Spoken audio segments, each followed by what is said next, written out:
பிராணாயாமா இதை பற்றி தான் இன்றைக்கி நம்ம பேச போகிறோம். அதுலேயும் முக்கியமாக இப்போ இருக்கக்கூடிய அந்த எல்னினோ அப்படின்னு சொல்கிறாங்க இல்லையா, உலகம் முழுக்க இருக்கக்கூடிய வெப்பத்தினுடைய அலையானது அதிகரித்து மக்கள் அவஸ்தைப்படுறாங்க. இந்த மாதிரி இவ்வளோ ஒரு வெயில் இருந்ததே இல்லையேன்னு. இதை கட்டுப்படுத்துறதுக்கும் இதை சீரமைக்கிறதுக்கும் என்ன மாதிரியான விஷயங்கள்லாம் இருக்குன்னு உலகம் முழுக்க ஆராய்ஞ்சிட்டு இருக்கும்போது நம்மளுடைய யோக கலையில் ஷீத்தலி பிராணாயாமாங்கிற ஒரு அற்புதமான ஒரு மூச்சு பயிற்சி இருக்குது. இது நம்மளுடைய உடம்பை நல்லா கூல் பண்ணி மூளைக்கு போகக்கூடிய அந்த வெப்பத்தை குறைச்சி உடம்பு முழுக்க ஒரு நேச்சுரலான ஒரு ஏசி தன்மையை கொடுக்குது அப்படின்னா நீங்கள் நம்புவீங்களா?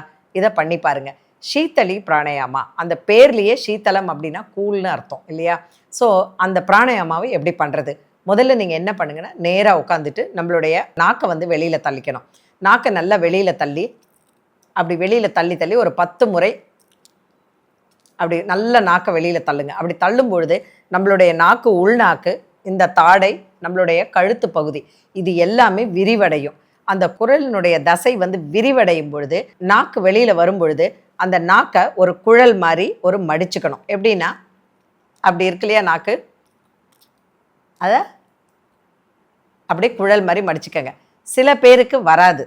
ஏன்னா இப்போ என்னோடய ஸ்டூடெண்ட்ஸுக்கே நான் சொல்லிக் கொடுக்கும்போது சில பேருக்கு வரும், சில பேருக்கு வராது. வராதவங்க என்ன பண்ணுங்கன்னா, நாக்கை மடித்து வெளியில் தள்ளுங்க. அந்த மாதிரி பயிற்சி பண்ணிங்கன்னா ஈஸியாக நாக்கை அப்படி 2ஆக மடிக்க முடியும். ஒரு பேப்பரை நம்ம குழல் மாதிரி சுருட்டுறோம் இல்லையா, அந்த மாதிரி தான். அப்படி இருக்கு இல்லையா, இதை அப்படி வச்சுக்கோங்க. அப்படி குழல் மாதிரி வச்சுக்கிட்டு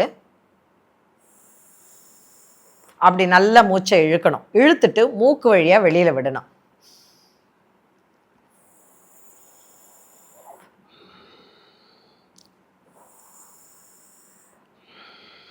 இது முதல் முறை. அடுத்தது மூக்கு வழியாக மூச்சை இழுக்கணும். இழுத்து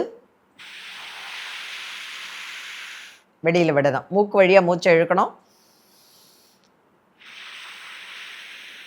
வெளியில் விடணும். முதல்ல வாய் வழியாக இழுத்து மூக்கு வழியாக விடுறோம், திருப்பி மூக்கு வழியாக இழுத்து வாய் வழியாக விடுறோம். அடுத்தது வாய் வழியாகவே இழுத்து வாய் வழியாகவே விடுறது. இதுதான் ஃபைனல். இப்போ பார்த்தீங்கன்னா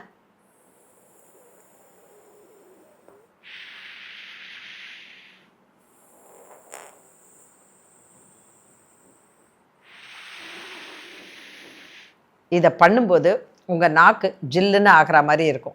அப்போ என்ன பண்ணணும்னா, இதை ஒரு 7 முறை பண்ணுறீங்க அப்படின்னா பக்கத்தில் ஒரு தண்ணி வச்சுக்கோங்க. ஒரு சிப்பு எடுத்துக்கோங்க. நிறைய தண்ணி குடிக்காதீங்க, ஒரு சிப்பு. ஏன்னா அந்த நாக்கு கொஞ்சம் உலர்ந்து போகிற தன்மை இருக்கிறவங்களுக்கு சில சமயம் உலர்ந்து போயிடும். சில பேருக்கு அது இருக்காது. ஸோ நல்ல வாய் வழியாக மூச்சை இழுத்து வாய் வழியாக விடணும்.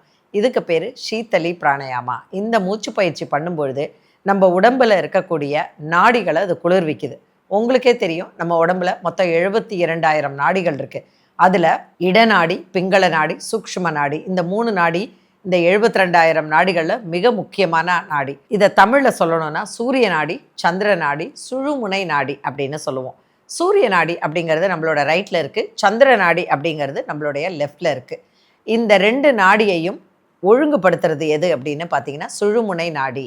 இந்த சுழுமுனை நாடி, அதாவது சூக்ஷ்ம நாடி அப்படின்னு சொல்கிறோம்ல, அது எங்கே ஆரம்பிக்குதுன்னா நம்மளுடைய ஹிப்பில் பின்னாடி நம்மளுடைய பட்டெக்ஸ் பகுதியினுடைய அந்த ஆரம்பம் இருக்குது பார்த்தீங்களா. குழந்தைங்கள்லாம் குப்புறப்படுத்திட்டு இருக்கும்போது பார்த்திங்கன்னா 2 குழி மாதிரி இருக்கும். பிறந்த குழந்தைங்க குப்புறப்படுத்திக்கிட்டு தவழ ஆரம்பிக்கும் போது பின்பக்கம் பார்த்திங்கன்னா 2 குழி மாதிரி இருக்கும்.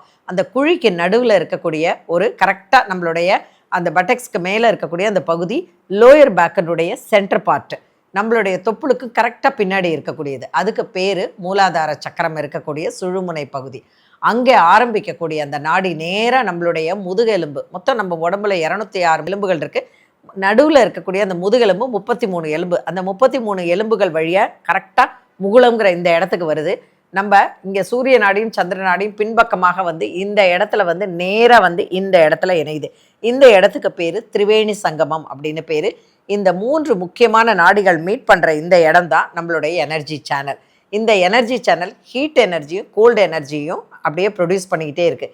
இது ரெண்டுத்தையும், ஹீட்டும் கோல்டும் அதிகமாகாமல் இருக்கிறதுக்கு பேலன்ஸ் பண்ணுறது எதுன்னு பார்த்தீங்கன்னா இந்த சுழுமுனை நாடி தான். ஹீட் அதிகமாச்சுன்னா நமக்கு உடனே கோல்டு வரும், கோல்டு ரொம்ப நமக்கு அதிகமாச்சுன்னா உடனே ஃபீவர் வரும்.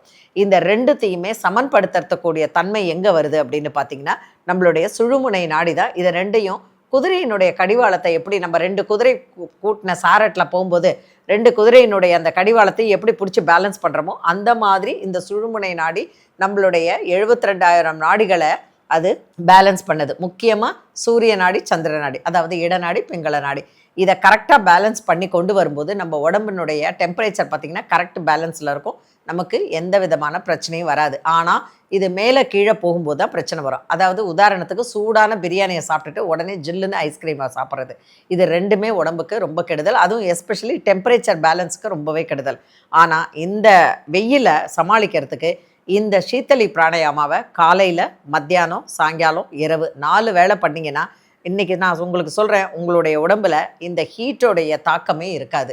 உடம்பில் அதிகமாக வேர்க்கூறு வர்றது, வேர்வை அதிகமாக வெளியேறது, உடம்பில் டீஹைட்ரேஷன் ஆகிறது, இது எதுவுமே ஏற்படாது. அதனால் சீத்தளி பிராணாயாமாவை காலையில், மத்தியானம், சாயங்காலம், நைட்டு 4 வேளை பண்ணுங்கள்.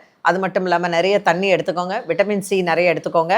அதே மாதிரி இளநீர் நிறைய சாப்பிடுங்க, மோர் குடிங்க, பானகம் குடிங்க. இது எல்லாமே உடம்பை குளிர்ச்சியாக வச்சுக்கிறது. அது மட்டும் இல்லாமல் நம்மளுடைய நாட்டு காய்கறிகள்னு சொல்லக்கூடிய முள்ளங்கி ஆகட்டும், அப்புறம் குக்கும்பர், அதாவது நாட்டு குக்கும்பர், நம்ம கண்ட்ரி குக்கும்பர், வெள்ளரிக்காய் அதுவாகட்டும், புடலங்காய், பீர்க்கங்காய், சௌச்சௌ, இது எல்லாமே தண்ணீர் வரக்கூடிய காய்கறிகள். அதாவது எந்த காய்கறிகளை நீங்கள் கட் பண்ணுறீங்களோ அதில் முத்து முத்தாக தண்ணி வந்துச்சுன்னா அந்த காய்கறிகளில் தண்ணீர் சத்து அதிகமாக இருக்குதுன்னு அர்த்தம். இந்த காய்கறிகள்லாம் நிறைய எடுத்துக்கோங்க. இந்த மாதிரி சீத்தளி பிராணாயமா, சித்காரி பிராணாயமா இதெல்லாம் செஞ்சு நம்ம உடம்பை நல்லபடியாக வச்சுக்கிறது யார் கையில் இருக்குன்னா நம்ம கையில் தான் இருக்குது. அதனால உடம்பை ஆரோக்கியமாக வச்சுக்கிறதுக்கு இந்த மாதிரி அழகான யோக பயிற்சிகள், மூச்சு பயிற்சிகளை எல்லாம் தொடர்ந்து பண்ணுங்கள். இந்த காதில் வாங்கி இந்த காதில் விடக்கூடாது, பண்ணணும். பயிற்சி பண்ணாதான் அதற்கு முயற்சி வேணும். முயற்சியும் பயிற்சியும் இருந்தால் நிச்சயமாக உடல் ஆரோக்கியமாக இருக்குங்கிறதுல சந்தேகமே இல்லை.